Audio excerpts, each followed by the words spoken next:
Guys, आज के case के बारे में जब स्टडी में कर रहा था तो मुझे भी ये काफ़ी शॉकिंग लगा। और हो सकता है आप में से भी ऐसे बहुत सारे लोग हों जो चाइल्ड क्राइम के बारे में सुनना पसंद ना करते हो। They don't have a gut to listen bad about the child, so you just can skip this video because इसमें कुछ डिस्टर्बिंग एलिमेंट्स हो सकते हैं। So let's deep dive into this story.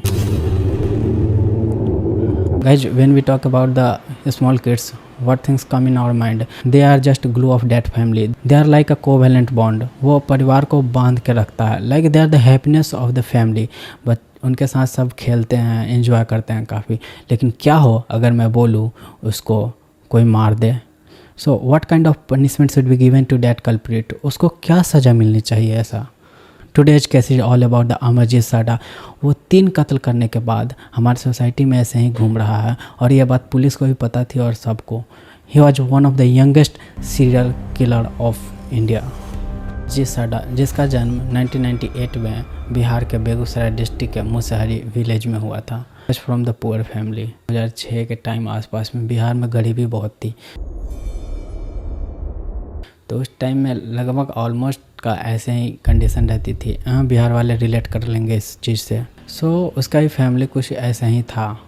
He was one of the, अपने माँ बाप का बहुत प्यारा था। ऐसे जैसे सब किड्स अपने फैमिली, अपने मदर और फादर का आंखों का तारा होता है, वैसे ही वो भी था। उसके माँ बाप उससे बहुत प्यार करते थे। उसका नेचर अलग था। He has a lot of tantrum. 2006 के आसपास की बात है जब उसने पहला कत्ल किया था। उसके फैमिली वाले सब एक मैरिज पार्टी में गए थे, तो वो अपने ही कज़न के एक न्यू बॉर्न को मार दिया। घर वाले को पता चला तो घर वालों ने उस समय ये समझ के कुछ नहीं किया कि सोचा ये छोटा है अभी सुधर जाएगा आगे चल के। लेकिन फिर आता है 2007, उसमें वो क्या करता है, अपनी ही छोटी बहन को मार देता है। उसके बाद भी इसके फैमिली वाले पुलिस कंप्लेन या कुछ नहीं करते हैं, सोचते हैं फिर भी घर का मामला है, घर में ही रहने देते हैं और यह धीरे धीरे उम्र के साथ सुधर जाएगा। लेकिन ऐसा कुछ भी नहीं होता है गाइज। 2007 में ही एक पड़ोस की चुनचुन देवी रहती है, उसकी बेटी खुशबू, उसको वो स्कूल छोड़ आती है। लेकिन जब वो स्कूल से आने के टाइम में वो गायब हो जाती है, तब उसकी मदर का शक अमरजीत पे ही जाता है कि इसी ने शायद ऐसा किया होगा। लेकिन गाइज इसके बाद विलेज वालों ने पुलिस को बुलाया और गाइज उस समय पुलिस इंचार्ज थे शत्रुघ्न कुमार। वो उनसे पूछते हैं तो वो लड़का बिना डरे कुछ नहीं, वो मुस्कुरा रहा था और वो बिस्किट मांग रहा था, तो उसको बिस्किट दिया गया। उसके बाद वो खुद ही सीन को रिक्रिएट करके बता दिया कि हाँ मैंने ऐसे ऐसे किया है। सोचो कितना शॉकिंग हो सकता है सबके लिए।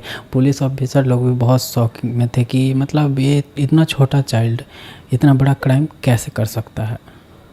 और तो और इतना बड़ा क्राइम करने के बाद भी ना कोई डर और ना ही कोई अफसोस, मतलब पूरा न्यूट्रल। तो पुलिस को लगा कि हो सकता है माइंड का कुछ प्रॉब्लम हो, साइकेट्रिस्ट से इसको मिलना चाहिए। तो वो साइकेट्रिस्ट, पटना के एक साइकेट्रिस्ट रहते हैं, उसको बुलाया जाता है। तो उस समय थे साइकेट्रिस्ट शमशाद हुसैन, उन्होंने इसका डायग्नोज किया था और फिर पता चला कि इसका नेचर ना काफ़ी सैडिस्टिक था, जिसके कारण वो उसको दूसरों को दुख पहुंचाने में बहुत मज़ा आता था। This is really a strange thing, but उसे मज़ा आता था दूसरों को दुख पहुंचा। वो बोलता था कि जब वो किसी को मारता है तो बहुत मज़ा आता है उसके अंदर। जैसे कोई बच्चा है तो उसको अगर वो मार रहा है तो वो रोएगा, वो कुछ कर भी नहीं सकता है ना छोटा बच्चा, तो वो और रोएगा तो उसे और उसको देख के और हैप्पीनेस महसूस होती थी, वो ये कहता था।